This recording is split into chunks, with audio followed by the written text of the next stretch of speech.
Welcome back to my YouTube channel truly twisted. कैसे हैं आप सब? आई होप आप सब अच्छे होंगे। मैं श्रुति आप सबके साथ आ गई हूँ एक और वीडियो लेकर। लेकिन वीडियो की ओर जाने से पहले अगर आप सब मेरे चैनल पे नए हैं तो जरूर से मेरे चैनल को सब्सक्राइब कर ले एंड वीडियो अगर पसंद आता है तो जरूर से एक लाइक भी कर ले। वैसे ये वीडियो काफी इंटरेस्टिंग है क्योंकि ये वीडियो फनी नहीं है। टाइटल और थंबनेल देख आप सबको समझ में आ ही गया होगा। ये वीडियो है वर्ल्ड अफेयर्स का। ये वीडियो का टाइटल कुछ ऐसा है, Ramayan the legend of prince Ram, Japan special gift to India. तो चलिए देखते हैं ये स्पेशल गिफ्ट है क्या। So guys, let's begin the video. नमस्कार and welcome you to world affairs. मैं हूं प्रशांत धवन और इस वीडियो में हम बात करने वाले हैं जापान के बहुत ही स्पेशल गिफ्ट के बारे में to the people of India. मैं यहाँ पे बात कर रहा हूँ Ramayan the legend of prince Ram के बारे में, जो अपने आप में एक एनिमे मूवी है जो शायद 90s में पैदा हुए या फिर इवन अर्ली 2000 में पैदा हुए हर बच्चे ने एक बार टीवी पर या फिर इंटरनेट पर कहीं ना कहीं देखी होगी। एक बहुत ही आइकॉनिक मूवी है। रामायण को जिस तरीके से प्रेजेंट किया था जापानीज एनिमेटर्स ने, इसने इंडियंस की इमेजिनेशन कैप्चर कर ली थी। और 2022 में आपको ये बता दूं, एक बहुत ही स्पेशल साल रहने वाला है भारत और जापान दोनों के लिए, क्योंकि 2022 में इंडिया और जापान सेलिब्रेट कर रहे हैं 70 years of their diplomatic relations. तो इस साल आप देखोगे जापान के प्रधानमंत्री फूमियो किशिदा ये भारत में आएंगे, बहुत से इनके मिनिस्टर्स भी और आएंगे, काफ़ी बातचीत होगी, मीटिंग्स होंगी, डिस्कशंस होंगी, हो सकता है कि कुछ इंपॉर्टेंट डील्स भी हो। इस दौरान ये भी देखा जाएगा कि जापान का जो फिल्म फेस्टिवल है ये भी होगा इंडिया में। अब इस फिल्म फेस्टिवल में एक मूवी है जिसका वेट सब लोग कर रहे हैं, वो है Ramayan the legend of prince Ram. होगा यहाँ पर क्या कि इस एनिमे मूवी को रीमास्टर किया जाएगा, मतलब कि 4K में इसको कन्वर्ट करेंगे। इस मूवी की क्वालिटी काफ़ी हद तक इम्प्रूव की जाएगी मॉडर्न टेक्नोलॉजी से, और उसके बाद ये मूवी रिलीज होगी जापान और भारत दोनों में। इंटरेस्टिंग बात देखिए कि ये मूवी सबसे पहले बनी थी 1992 में, मगर उस टाइम अनफॉर्चुनेटली ये कभी भी इंडिया में रिलीज नहीं हो पाई थिएटर्स में। तो अब जाकर 2022 में फाइनली ये मूवी एक थिएट्रिकल रिलीज देखने वाली है। अब यहाँ पर आप पूछेंगे मगर 1992 में ये मूवी इंडिया में रिलीज क्यों नहीं हुई थी, कुछ कंट्रोवर्सी हुई थी क्या? तो देखो बताऊंगा आपको इसके बारे में। ये भी बताऊंगा कि किस तरीके से Ramayan the legend of prince Ram ने हॉलीवुड के कई डायरेक्टर्स को इंस्पायर किया है। जैक स्नाइडर जिन्होंने हॉलीवुड में बहुत सारी सुपर हीरो मूवीज बनाई है, 300 के डायरेक्टर रह चुके हैं, इन्होंने ऑन रिकॉर्ड ये कहा था कि Ramayan the legend of prince Ram movie से, एनिमेशन मूवी से इनको बहुत इंस्पिरेशन मिली है और इन्होंने अपनी कई हॉलीवुड मूवीज में इस एनिमेशन के सीन भी कॉपी किए हैं। ना पहली बात तो यहाँ पर ये जान लो स्टार्टिंग कैसे होती है। स्टार्टिंग होती है 1983 में। उस दौरान जापान के एक बहुत ही बड़े फिल्म मेकर यूगो साको ये इंडिया में आए थे और ये काम कर रहे थे एक डॉक्यूमेंट्री पर। डॉक्यूमेंट्री का नाम था द रामायण रेलिक्स। इस दौरान इन्होंने रामायण पढ़ी और यूगो साको ने खुद यहाँ पर कहा कि रामायण पढ़ने के बाद ये इतना अटैच फील कर रहे थे इस पूरी कहानी से कि इन्होंने ये डिसाइड किया कि एक दिन इस पर ये मूवी बनाएंगे। और मूवी भी कौन सी होगी? मूवी होगी एक एनिमे मूवी। अब यहाँ पर आप कहोगे एनिमे क्या होता है? देखो एनिमे आप कह लीजिए जापानीज एनिमेशन को कहते हैं। आज के समय एनिमे की एक अपने आप में बहुत बड़ी इंडस्ट्री है।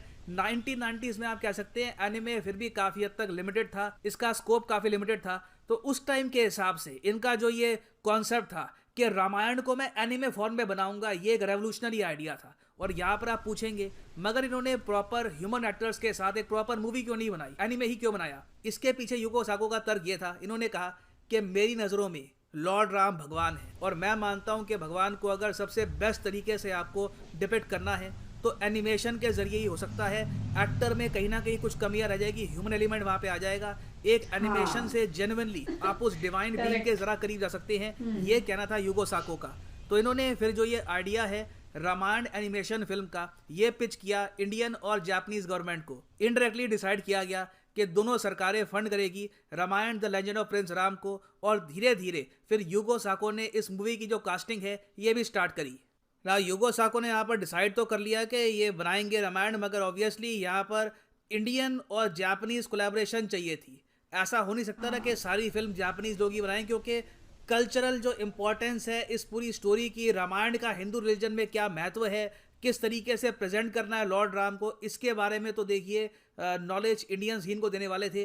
तो यूगो साको के अंडर बहुत से और डायरेक्टर्स आए, इन्होंने कई और डायरेक्टर्स को लिया। इंडिया के जो बहुत ही फेमस एनिमेशन डायरेक्टर थे राम मोहन साहब, इनको यहाँ पर प्रोजेक्ट का पार्ट बनाया और धीरे धीरे एक पूरी टीम बनाई गई जहाँ पे म्यूजिक डायरेक्टर इंडियन थे, एनिमेशन डायरेक्टर जापानीज थे, आर्ट डायरेक्टर जापानीज थे, कोऑर्डिनेटर इंडियन थे। धीरे धीरे एक पूरी टीम बनी और कई सालों के बाद आप सोचिए 1983-84 में आइडिया आया और करीब 8-9 साल लग गए इस 135 मिनट लॉन्ग एनिमेशन मूवी को बनने में। मगर अजीब बात देखिए कि ये मूवी दुनिया भर में रिलीज हुई, अमेरिका में, जापान में लोगों ने खूब एंजॉय किया, मगर भारत में रिलीज नहीं हो पाई। भारत में रिलीज इसलिए नहीं हो पाई थी क्योंकि देखो 1992 ये साल बहुत ही ज़्यादा कंट्रोवर्शियल था भारत की हिस्ट्री में। ये वो साल था जब राम जन्मभूमि का जो विवाद था बहुत ज़्यादा हाई था और कई देखिए उस वक्त रिलीजियस संगठन थे। विश्व हिंदू परिषद ने फॉर एग्जांपल ये कह दिया था कि रामायण को एनिमेटेड फॉर्म में नहीं दिखाना चाहिए, इससे रामायण की इंपॉर्टेंस कम होगी। लोगों को बेसिकली डाउट था कि जापानी क्या करेंगे, कौन सी एनीमे मूवी बना देंगे, इससे रामायण की जो इंपॉर्टेंस है कम तो नहीं हो जाएगी। तो घूम फिर के ये डिसाइड किया गया कि इंडिया में जो थिएट्रिकल रिलीज है ये नहीं होगी। बाद में कई सालों के बाद इसको धीरे धीरे टीवी पे दिखाया गया और टीवी पे देख कर लोगों को पता लगा कि वाह ये तो एक बहुत ही रिमार्केबल पीस ऑफ आर्ट है और कई लोगों ने इसको एडमायर किया। और आज के समय ये डिसाइड किया गया है जब इंडिया और जापान 70 ईयर सेलिब्रेट कर रहे हैं अपने रिलेशंस के, कि इस मूवी को 4K डिजिटल रिमास्टर किया जाएगा। साउंड और इसका जो भी एनिमेशन है बहुत हद तक इसको इम्प्रूव करेंगे और इसको अब रिलीज किया जाएगा जापान और इंडिया दोनों जगह। और एक बहुत ही इंटरेस्टिंग बात यहाँ पर यह है कि ये मूवी अब एक ऐसे टाइम में रिलीज हो रही है जब दुनिया भर में एनिमे की ओवरऑल जो इज्जत है एज एन इंडस्ट्री ये बहुत बढ़ चुकी है। इज्जत क्यों बढ़ चुकी है? क्योंकि ओवरऑल एनिमे इंडस्ट्री रेवेन्यू बहुत कमा रही है। यहाँ पर आप देख पाओगे, ये आपके सामने चार्ट है कि हर जो दुनिया भर की मूवी इंडस्ट्री है ये कितना रेवेन्यू कमाती है डॉलर्स में हर साल। बॉलीवुड को आप अगर देखो तो एक साल में रेवेन्यू की मैं बात करूं, मूवीज की बात नहीं कर रहा कि नंबर ऑफ मूवीज कौन कितनी प्रोड्यूस करता है, रेवेन्यू की अगर मैं बात करूं तो रफली आप कह सकते हैं 21-22 हज़ार करोड़ के आसपास ये कमा लेते हैं रेवेन्यू। हालांकि ये रेवेन्यू उम्मीद की जा रही है कि बहुत ही जल्द $5 बिलियन हो जाएगा। ये सिर्फ बॉलीवुड की बात कर रहा हूँ, साउथ की फिल्म इंडस्ट्री बाकी सब ऐड कर दोगे तो टोटल नंबर बहुत बड़ा बन जाएगा। इसके कंपैरिजन में हॉलीवुड बहुत ऊपर है, मगर आप देखोगे एनीमे भी बहुत पीछे नहीं है। एनीमे मूवीज को भी आप अगर देखो आज के समय $2.3 बिलियन का रेवेन्यू कमा लेती है। और सबसे बड़ी बात यह है कि यहाँ पर लागत बड़ी कम होती है। हॉलीवुड में देख लो या फिर आपको बॉलीवुड में देख लो, आपको अगर एक मूवी बनानी है तो बड़े स्टार को कास्ट करना पड़ेगा और स्टार भी इन्वेस्टमेंट करता है, खुद पर 6 पैक ऐप बनाता है, इमेज बनाता है।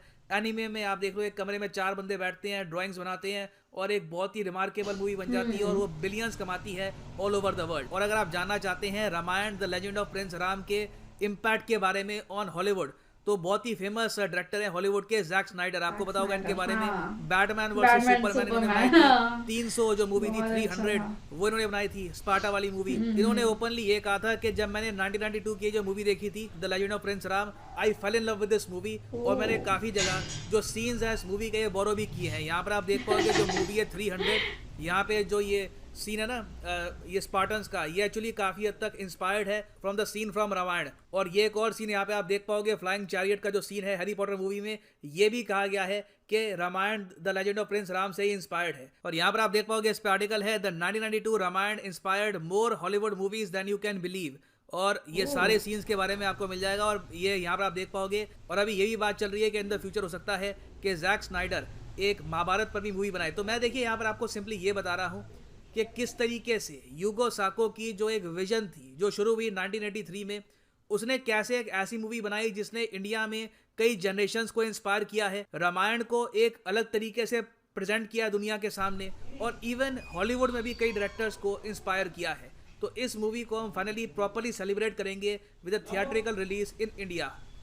और ये अज्यूम मत कर लेना कि ये अकेली मूवी होगी जिसको हाईलाइट किया जाएगा। 2022 में बहुत सी जापानीज मूवीज आपको दिखने वाली है भारत में। और मैं ये कहूँगा it will be a year to celebrate India Japan relations. हाँ, मैं एग्जाम पर्सपेक्टिव से आपको यही बता दूं कि एक थीम भी दिया गया है इस साल को सेलिब्रेट करने के लिए। और थीम रखा गया है इस साल का building a future for our centenary. Centenary का क्या मतलब होता है? सेंटिनरी का मतलब होता है 100वीं एनिवर्सरी। तो 30 साल बाद इंडिया जापान कहाँ पे खड़े होंगे उसकी नींव रखी जाएगी इस साल। और हाँ, यहाँ पर मैं ये भी ऐड कर दूं कि अनअकैडमी ने अपनी 2022 की जो सेल है 22% ऑफ की सेल ये 2 दिन के लिए कर दी है एक्सटेंड। रीज़न ये है कि बहुत सी डिमांड आई है बहुत से बच्चे अभी ये भी कह रहे हैं कि उनको और टाइम चाहिए टू अरेंज फाइनेंसेस, उनको चूज करने में टाइम लग रहा है। तो 48 आवर्स के लिए ये सेल और चलेगी और अब ये सेल 5 जनवरी रात 12 बजे हो जाएगी खत्म। तो सिंपली जाइए कमेंट सेक्शन में, यहाँ पे आपको मिलेगा ये लिंक, इस लिंक पे करो क्लिक और यहाँ पे आप परचेज कर पाएंगे यूपीएससी का कॉम्बो पैकेज। इस पैकेज में आपका यूपीएससी प्रीलिम्स, मेंस, ऑप्शनल तीनों की तैयारी होती है। मगर जो प्राइसेस यहाँ पर लिखे हैं पे करने की आवश्यकता नहीं है, आपको सिंपली कोड यूज करना है PD10 और 5 तारीख तक आपको मिलेगा यहाँ पर 22% का डिस्काउंट। पहले मिलता था 10% का, अब मिल रहा है आपको 22% का discount till 5 January. So use the code PD10 and save money. इसी नोट के साथ यह है वीडियो का। Thank you for listening and as always God bless you all. PD10 10% discount. So guys, ये जो रामायण वाली जो एनिमे मूवी थी जो 1992 में आई थी, ये मैं उस टाइम पे पैदा भी नहीं हुई लेकिन हाँ, मैं जब छोटी थी तो मुझे याद है ये मूवी मैंने पोगो में या कार्टून नेटवर्क कहीं पे तो देखा है जरूर से, क्योंकि उस टाइम पे एनिमेशंस में बस कार्टून्स ही होती थी जो एनिमे मूवीज वगैरह ऐसे चलाती थी। तो वहीं पे ये भी मैंने देखा था, बस थोड़ा सा ही सही, लेकिन पूरा कंप्लीट देखा है या नहीं मुझे याद नहीं, लेकिन मैंने देखा जरूर है ये। वैसे अच्छी बात है कि 2022 में बहुत अच्छा मूवी रिलीज हो रहा है जो कि इंडिया और जापान के रिलेशनशिप को दर्शाएगा एंड आई होप आप सबको भी ये मूवी बहुत बहुत ज्यादा पसंद आएगा। मुझे तो, मैं हो सके तो मैं थिएटर जाके जरूर से देखना चाहूंगी इस मूवी को। वैसे अगर आप सबको ये वीडियो अच्छा लगा है तो जरूर से इस वीडियो को एक लाइक दे दीजिएगा। चैनल पे नए हैं तो चैनल को सब्सक्राइब कर लीजिएगा, साथ ही बेल आइकन को प्रेस करना ना भूले और भी अपडेट्स के लिए। और मेरा इंस्टाग्राम आईडी आप सबको डिस्क्रिप्शन में मिल जाएगा, तो जरूर से जाके डिस्क्रिप्शन से मेरा इंस्टाग्राम पे भी जाके फॉलो कर ले। और ये वीडियो का ओरिजिनल लिंक भी डिस्क्रिप्शन में है। मिलते हैं आप सबसे अगले वीडियो में। Till then take care and bye bye.